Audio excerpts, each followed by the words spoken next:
it's inverted here. So B is chapter 2, and we have the dream of Nebuchadnezzar, which we did last week. But it was the purpose of it was the beginning and duration of Gentile dominion. The Jews had gone into a Gentile country, and Nebuchadnezzar was the king. So that all was the first part of it. And then C is what we're going to look at, and it's called Daniel's companions. And we have the fiery furnace, angelic deliverance. Then D, chapter 4, is the first king of Babylon. And that's Nebuchadnezzar's vision of the great tree, revealing his temporary disposition. So that's next week, where I'm great, I'm the king. And of course, he had a dream a year before that that tore him apart. Yeah, and you'll see that next week. And then even with that, as we work back through it, we've got the last king of Babylon. That's the other D. First king was Nebuchadnezzar. In chapter 5, we got the last king of Babylon, which is Belshazzar's vision of the hand, revealing his final doom, and trying to put together the time frame of all of a sudden Belshazzar's king and things are going. How did that happen? We'll be covering some of that.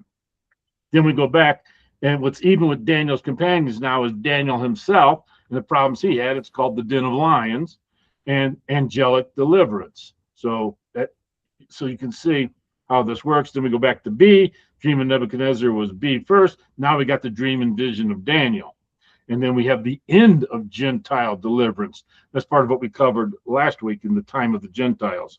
And then finally, we're back to A again, chapters 9, 1 to 12, 13, with the desolations of Jerusalem, prophetic announcement connected with their end. So we had the historical events at the beginning. Now we're connecting the declaration of Jerusalem and the end. So the first part of the book of Daniel, chapters 1 to 6, are historical. The second part, chapters 7 to 12, are prophetic. Daniel 2:4 through 7:28 is written in Aramaic or Chaldee. Chapters 8:1 all the way through 12:13, the end of the book, was written in Hebrew. This is to teach us that the historic portion is in the Gentile language, because it is concerned with the times of the Gentiles and with Gentile supremacy in relation to Israel, while the prophetic portion is in Hebrew, which is the language of Israel, because it is concerned with the time of the end and with the events which will lead up to the time when God will restore again the kingdom of Israel, which in Acts 1:6, that's what the apostles were asking about. In Hezekiah's day, Syriac or Aramaic was not understood by the Jews. 2 Kings 8:26 illustrates.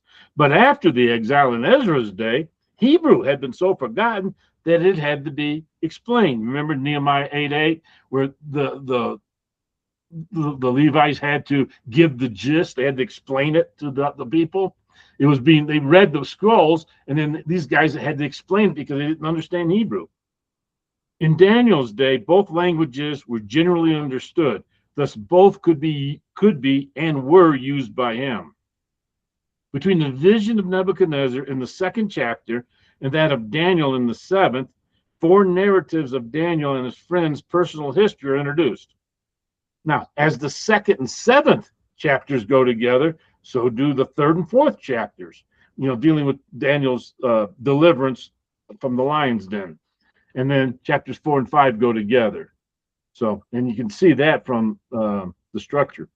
Of these last 2 pairs, though, the former shows God's nearness to save his people. And that's what we're going to be looking at when they're faithful to him.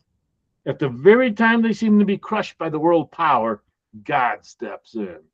Then the second pair shows, in the case of 2 kings of the first monarchy, how God can suddenly humble the world power in the height of its insolence.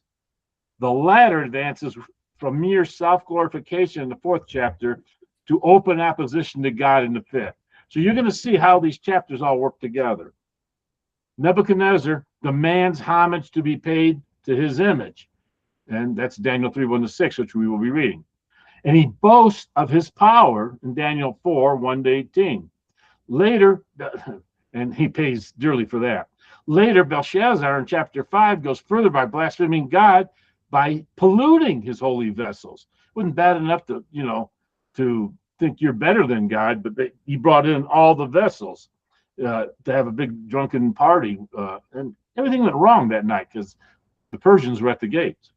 That's coming up.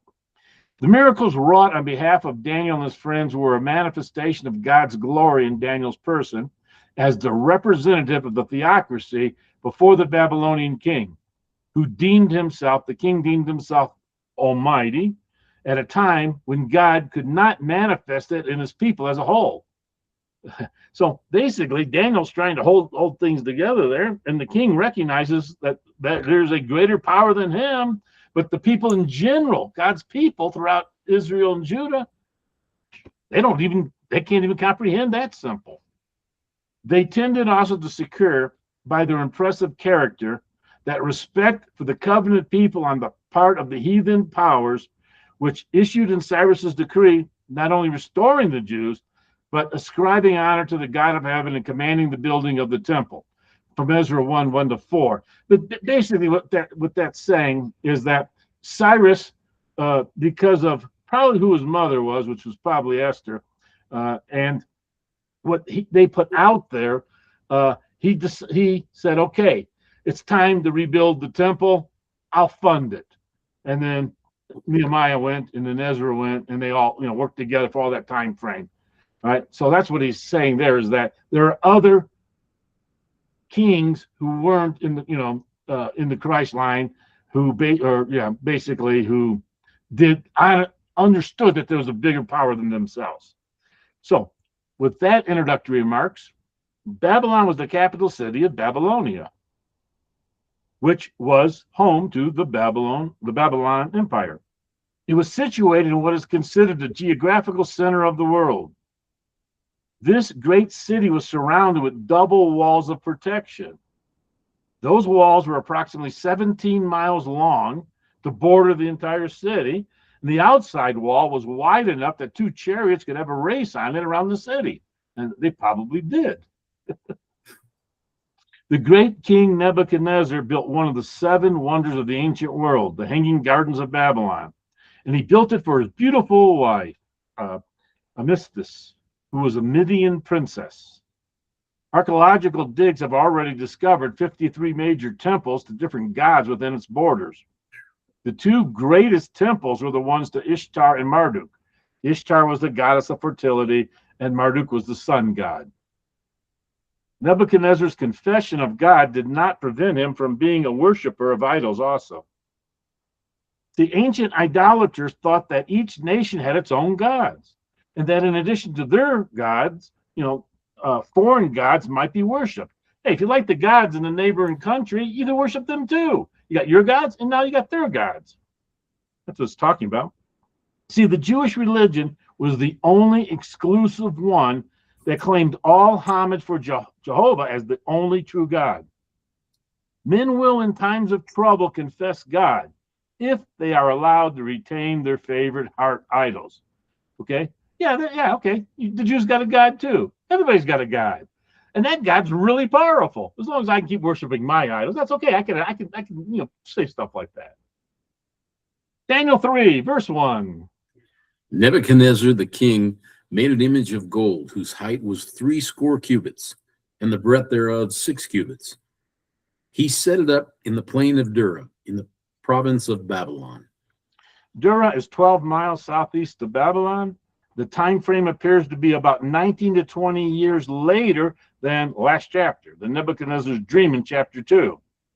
So we're talking a lot of years have passed. Nebuchadnezzar had just returned from finishing the Jewish and Syrian wars, the spoils of which would furnish the means of rearing such a colossal statue. The massive size makes it likely that the frame was wooden and then overlaid with gold. The Babylonian royal cubit, the long cubit for the Babylonians, was 19.8 inches. Thus, a 60-cubit image would be approximately 100 feet high. So it's 99, so I said approximately 100 feet high. It's about the height of a 10-story building. So he's building a golden image that is 10 stories high, just to give you an idea. Okay? But it's not real wide. Since the height of it is 60 cubits, is drastically out of proportion with the breath and seating it 10 times. This could not have been an image of a human being unless it's an alien or something. A figure drawn on this scale would immediately illustrate how impossible this would be. So during Nebuchadnezzar's many conquests, he had captured so many gold gods, which he brought back to Babylon, that he probably had the greatest collection of gods that ever lived. He set them up in Babylon to illustrate that if you can capture a god, then you're bigger than that god, right? He then had a brilliant idea of just let's mold them all together. We'll make one great giant golden statue, with all these molted gods that we brought in from every place. And we'll do it 60 cubits high, and we'll set it up in the plain of Dura. Verses 2 and 3. And Nebuchadnezzar, the king, sent to gather together the princes, satraps of provinces who were privy counselors, the governors, who were nobles of various provinces, and the captains, rulers of outlying provinces, some military, the judges, visors, the treasurers, the counselors, lawyers, the sheriffs, civil magistrates, men learned in the law, and all the rulers, the superintendents of the provinces to come to the dedication of the image which Nebuchadnezzar the king had set up. Then the princes, the governors, the captains, the judges, the treasurers, the counselors, the sheriffs, and all the rulers of the provinces were gathered together unto the dedication of the image that Nebuchadnezzar the king had set up. And they stood before the image that Nebuchadnezzar had set up. They stood before the image as an attitude of devotion. Whatever the king approved of, they would also approve of it also. Good idea, king. There is no permanency of principle in the ungodly. And if you think about that one, that's quite a statement. There's no permanency of principle in the ungodly. The ungodly keep changing to whatever whoever's in power. That's what that's talking about. You can be bought and paid for, and you don't really have any standards. When it came time to pray, the residents were to look toward the golden idol and pray. Today, some look toward Mecca when they pray, others towards Jerusalem. And there's a few of us that look to the Almighty God, the only true God who can actually answer prayer. Verses 4 and 5. Then an herald cried aloud, "To you it is commanded, O people, nations, and languages, that at what time ye hear the sound of the cornet, flute, harp, sackbut, psaltery, dulcimer, and all kinds of music, ye fall down and worship the golden image that Nebuchadnezzar the king had set up." The cornet was a wind instrument similar to the French horn. The flute was a pipe or pipes, but they're not blown transversely like our flute. But there's a mouthpieces at the end of it. The sackbut is a triangular stringed instrument having short strings, and its sound is in a high sharp key. Psaltery is a kind of a harp, and the dulcimer is a bagpipe consisting of two pipes thrust through a leather bag, emitting a sweet, wistful sound. So there's your orchestra of the day. Verse 6. And whoso falleth not down and worship shall the same hour be cast into the midst of the burning fiery furnace. This decree was a declaration from the mighty King Nebuchadnezzar himself. He, quote, invited, end quote, all the rulers, like they had a choice. He invited all the rulers from all the other countries that he had captured, and they were all supposed to bow and worship this huge golden statue when they heard the music. Since they were all to fall down to worship, it would be easy to readily detect those who didn't bow. The utilization of fire was a common mode of punishment in Babylon. Jeremiah 29, 22, and 23. And of them shall be taken up a curse by all the captivity of Judah which are in Babylon, saying, the Lord make thee like Zedekiah and like Ahab, whom the king of Babylon roasted in the fire, because they have committed villainy in Israel, and have committed adultery with their neighbors' wives, and have spoken lying words in my name, which I have not commanded them, even I know, and am a witness, says the Lord. It's not necessary to suppose that the furnace was made specifically for this occasion. He didn't expect anybody to go against him. So he didn't just have this sitting there ready to throw somebody in. All right. Any furnace for common purposes in the vicinity of Dura would serve, even a brick kiln. 2 Samuel 12:31. And he brought forth the people that were therein and put them under saws and under harrows of iron, under axes of iron, and made them pass through the brick kiln. And thus did he unto all the cities of the children of Ammon. So David and all the people returned unto Jerusalem. Now, you probably know Sir John Chardin. He was a French jeweler, explorer, and a writer, about his travels. And he did in 1671, 1675, he was in Persia. And he mentions that while he was in Persia, to terrify those who took advantage of scarcity to sell provisions at exorbitant prices. Oh, gee, people don't do that at all today, do they? Price gouging? Anyway, so that they would not do that, the cooks were roasted over a slow fire and the bakers cast into the burning oven. No other nation but the Jews would feel this edict oppressive, for it did not prevent them from worshiping their own gods besides. It was evidently aimed at the Jews by those jealous of his high position in the king's court, who therefore induced the king to pass an edict concerning all who refused to do homage to the golden idol as an act of treason to Nebuchadnezzar, since he was the civil and religious head of the empire. Later, the edict under Darius in Daniel 6, verses 7 to 9 was aimed against Daniel by those jealous of his influence. All right, so we move on to Daniel 3, 7 to 8. Therefore, at that time, when all the people heard the sound of the cornet, flute, harp, sackbut, psaltery, and all kinds of music, all the people, the nations, and the languages fell down and worshiped the golden image that Nebuchadnezzar the king had set up. Wherefore, at that time, certain Chaldeans came near and accused the Jews. None of the Jews seem to have been present except the specific officers who were summoned, that being Shadrach, Meshach, and Abednego. Why Daniel was not summoned does not appear. Probably he was in some distant part of the empire on state business. And the general summons that came out in Daniel 3:2 had not time to reach him before the dedication. Oh, I didn't get your email. Also, the Jews' enemies found it more astute to begin by attacking Shadrach, Meshach, and Abednego, who were nearer at hand and had less influence before beginning an attack on Daniel. Verse 9. They spake and said to the king Nebuchadnezzar, O king, live forever. There's your opening line. O king, live forever. It's a prelude to flattery. Oh, Bobby, live forever. And you know something's coming, which is closely akin to the cruelty that follows, such as in Acts 24, when Tertullius is accusing Paul before Felix. He just butters him up, and then he tries to win him over, and then, so once he's on your side, then it's easier to attack Paul. All right, verses 10 to 12.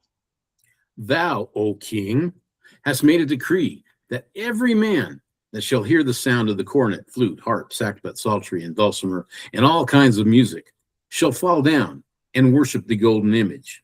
And whoso falleth not down and worship, that he should be cast into the midst of a burning fiery furnace.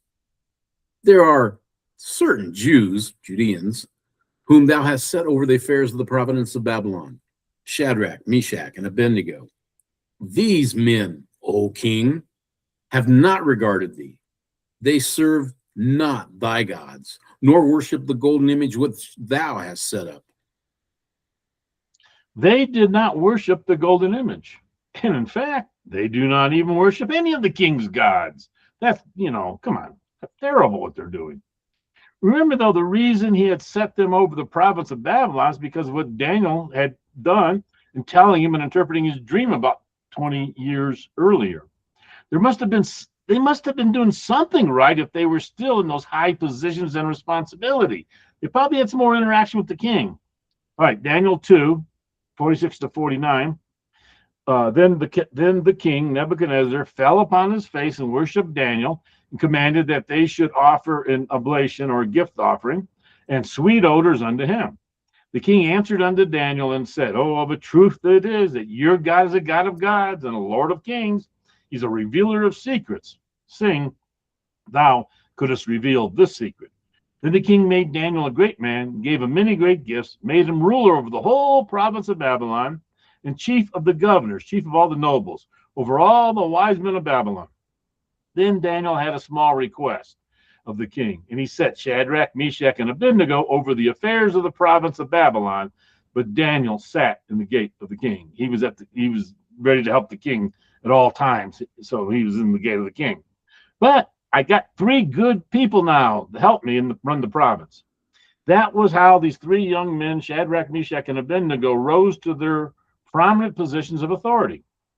They were Judeans who had come from a land that at least at one time had heard about the true God and were to worship him only.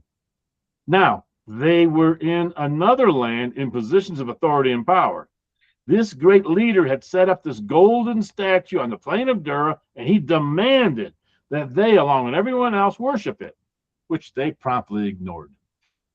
Naturally, there was a lot of jealousy because whenever there are men of God standing for God's word, all the unbelievers envy them.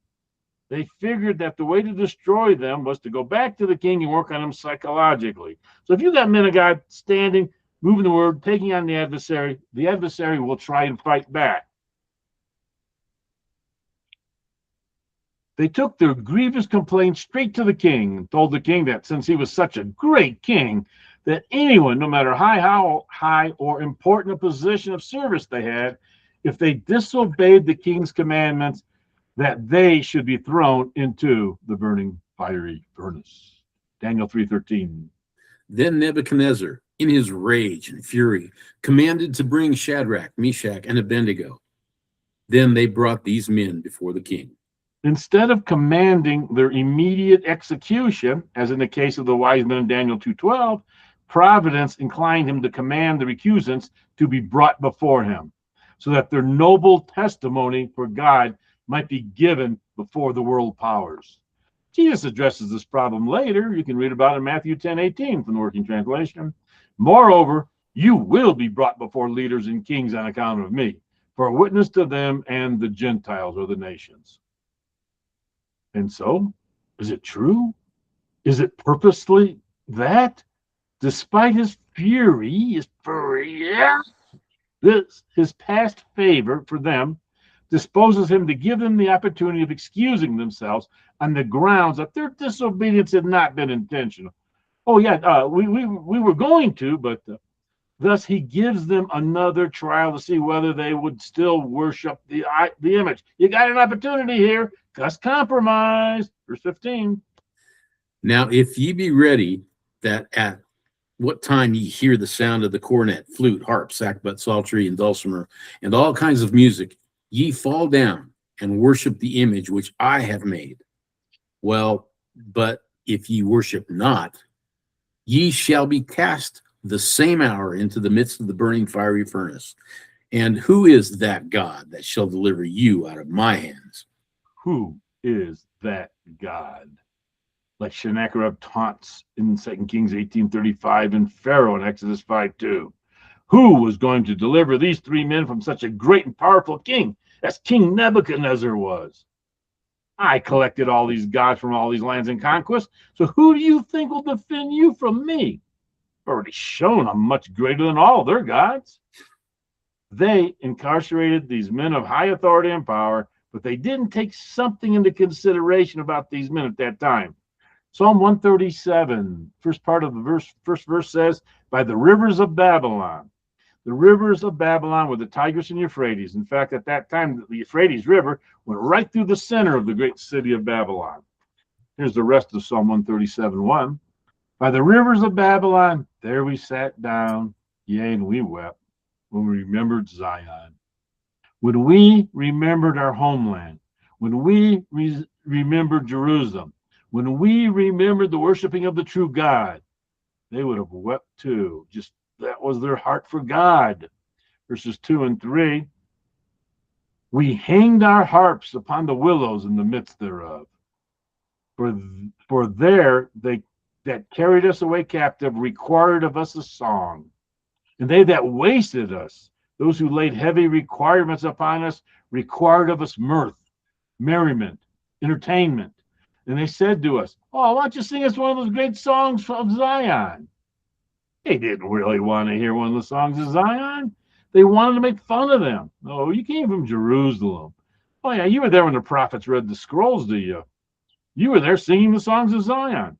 But now you are here in our country now, and you hung your harps upon the willows? You're not singing anymore? Oh, come on, let's hear you sing. We want to hear one of those great songs of life. Let's hear it from you. In verse 5, how shall we sing the Lord's song in an unbeliever's land? Shadrach, Meshach, and Abednego were some of the greatest that all Israel had left of the Hebrew children. They were solid, committed men not only of spiritual conviction, but men of ability. They were not placed as heads of the state under Nebuchadnezzar because they graduated last in their class. They were men of ability. They were trained. They were educated. They were highly qualified men. So the king inquired of them, I have been given this report. I do not care how great you are, how important you are. I am still King Nebuchadnezzar, and I'm the one in charge. Now either obey my orders that I issued, or you're going to get thrown into the fiery furnace. And what God can deliver you out of my hands? Who is that God you talk about? Who is that God that can deliver you? I can take your life anytime I want. I can take your job away if I want. I can do whatever I need. I'm the king. I can do whatever I want. I'm the big boss. Got it, guys? Nebuchadnezzar pointedly asked Shadrach, Meshach, and Abednego, where is your God? What God do you have that can protect you from me? He's been destroying gods, for the last 20 years. Daniel 3:16 and 17. Shadrach, Meshach, and Abednego answered and said to the king, O Nebuchadnezzar, we are not careful to answer thee in this matter. If it be so, our God, whom we serve, is able to deliver us from the burning fiery furnace, and he will deliver us out of thine hand, O king. We are not careful to answer thee means we have no need to answer you. Your mind is already made up that we must worship the golden idol, and our mind is made up not to worship the image. There's no use in our arguing as if we could be shaken from our principles. Hesitation or negotiating with sin is fatal. Unhesitating decision is the only safety, where the path of duty is clear. Again, Jesus encourages his disciples to be aware that this might happen to them. Matthew 10:19, working translation. When they deliver you over, do not be anxious about how or what you should speak, because what you should speak will be given to you in that hour, right at that time.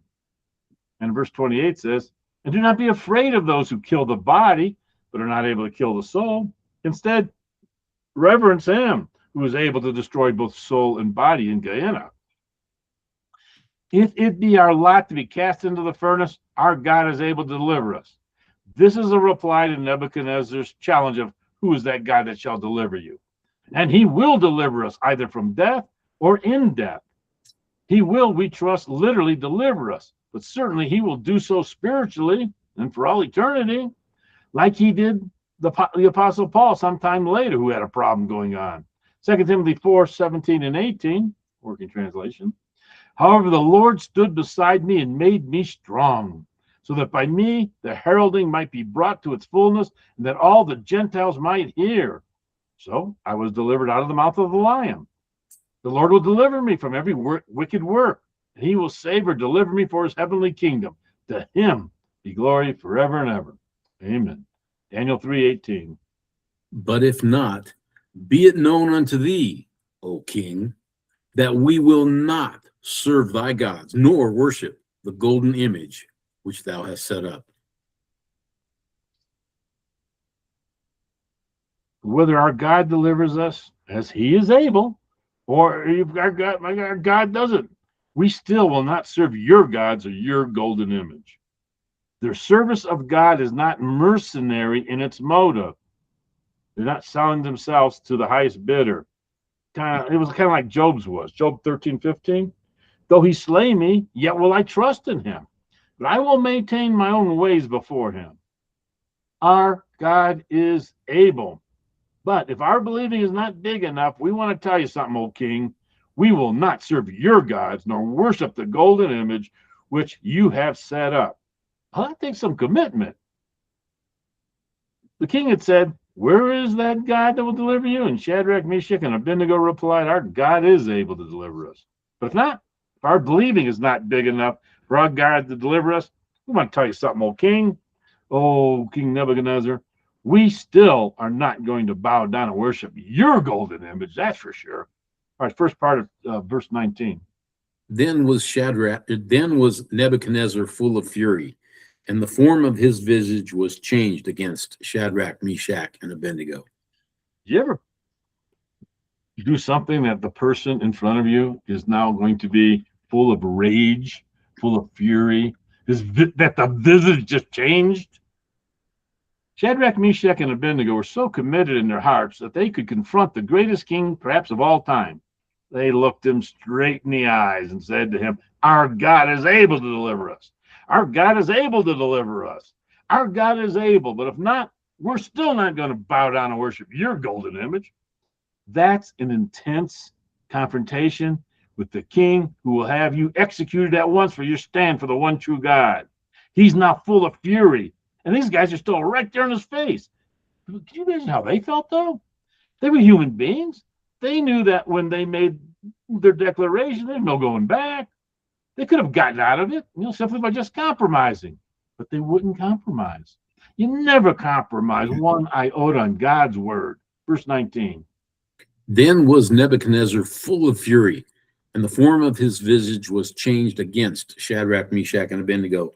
Therefore he spake and commanded that they should heat the furnace 7 times more than it was wont to be heated. He was not just in a fury, he was full of it. You could just see the blood coming up his face, turning him red. The form of his visage was changed towards Shadrach, Meshach, and Abednego. He had shown forbearance, Daniel 3:14 and 15, as a favor to them, but now that they despise even his forbearance, anger just consumes him, and his whole countenance changes. These men stood before the king and declared, our God is able, but if not, we're still not going to bow down and serve you. And the king was so angry that anybody would have the audacity to defy him. So he immediately orders that they heat the fiery furnace 7 times more than was necessary. Passion overdoes and defeats its own end. For the hotter the fire, the sooner they were likely to be put out of pain. They're going to die that instant, but you want them to suffer, usually a little bit. 20 and 21. And he commanded the most mighty men, his most valiant men that were in his army, to bind Shadrach, Meshach, and Abednego, and to cast them into the burning fiery furnace. Then these men were bound in their coats, their outer mantles, their hosen, and their hats, their inner turbans, and their other garments, and they were cast into the midst of the burning fiery furnace. Herodias says that the Babylonians' clothing consisted of 3 parts: wide, long pantaloons, a woolen shirt, and an outer mantle with a girdle around it, like a belt. Their clothing should have easily caught fire. Their being cast in so hurriedly with all their garments on enhanced the miracle in that not even the smell of fire passed on their clothes, even though they were delicate, flammable material. Notch another one up for God. 22 and 23. Therefore, because the king's commandment was urgent and the furnace exceeding hot, the flame of the fire, the sparks of the fire coming out of that furnace, slew those men that took up Shadrach, Meshach, and Abednego. And these 3 men, Shadrach, Meshach, and Abednego, fell down bound into the midst of the burning fiery furnace. The king ordered them to be tied up and thrown into the fiery furnace. The guards who brought the 3 youth to the furnace, who were to throw them in, were immediately burnt up, so that the prisoners just fell into the fire as the guards perished from the intense heat. 24 and 25. Then Nebuchadnezzar the king was astonished, absolutely amazed. And he rose up in haste, and he spake, and he said unto his counselors, his top brass, Did not we cast 3 men bound into the midst of the fiery the fiery furnace? They answered and said unto the king, True, O king. He answered and said, Lo, I see 4 men loose, walking in the midst of the fire, and they have no hurt. And the form of the 4th is like the Son of God. Since Nebuchadnezzar worshipped many different gods and their offsprings, that could explain the 4th god being as a son of God. To him, any kind of supernatural being would be the offspring of a god. The Chaldeans believed in families of gods. Bel was the supreme god, accompanied by the goddess Melita, being the father of the gods.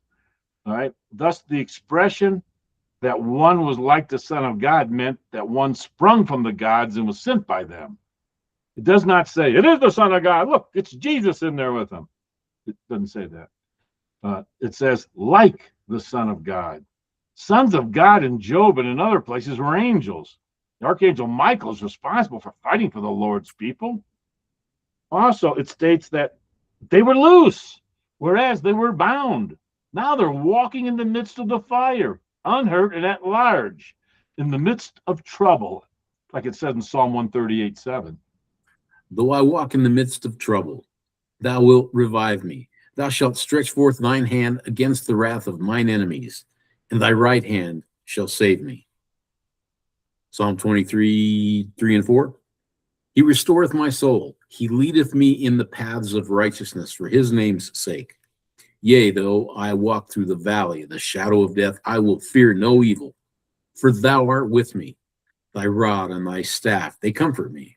They just started walking around in the furnace, not leaving it, but waiting for God to bring them out, just as Jesus waited in the tomb until God delivered him, or like Paul waiting for God to deliver him from the messenger of Satan. Here, Acts 2:26-27 working translation says, Therefore my heart was made glad, and my tongue rejoiced exceedingly. Moreover, my flesh will also camp in hope, because you will not leave my soul in the state of death, neither will you allow your devout one, who's Jesus Christ, to see corruption once he died. And 2 Corinthians 12:7, talking about Paul, through 9. Furthermore, so that I would not be overly exalted by reason of the exceeding greatness of the revelations, there was given to me a thorn in the flesh, the messenger of Satan, to buffet me, so that I would not be overly exalted.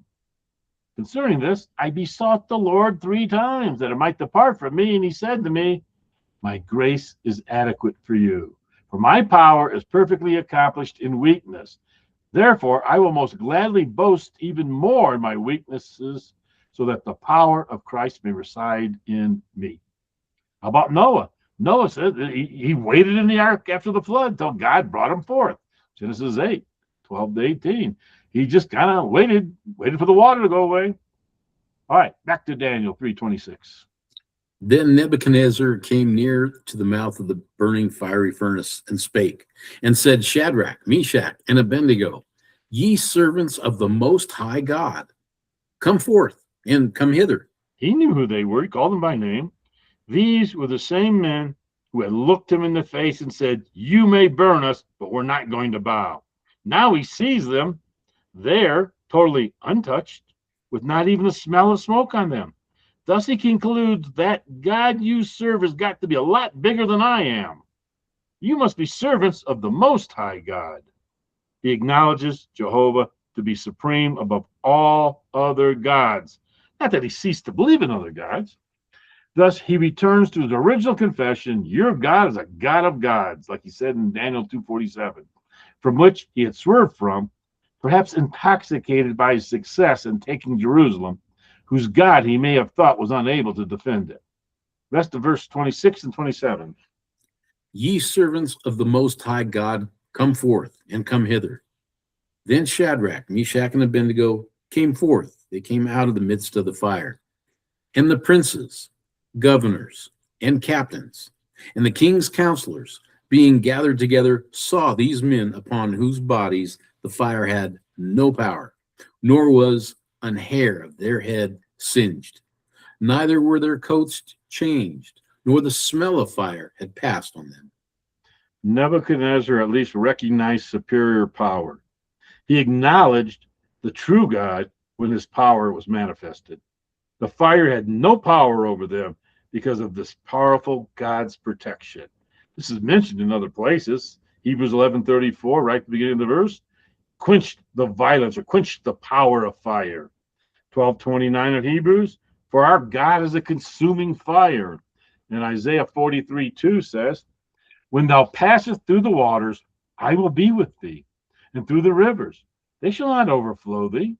When thou walkest through the fire, thou shalt not be burned, neither shall the flame kindle upon thee. The fire had no power over them. Not a hair on them was singed, neither were their coats changed, nor had the smell of fire passed on them. These men fell into the hottest of hot fire, but they were not burnt, not even a smell of smoke on them. You talk about the true God being able to deliver? Are we at that level of believing and commitment? Daniel 3:28.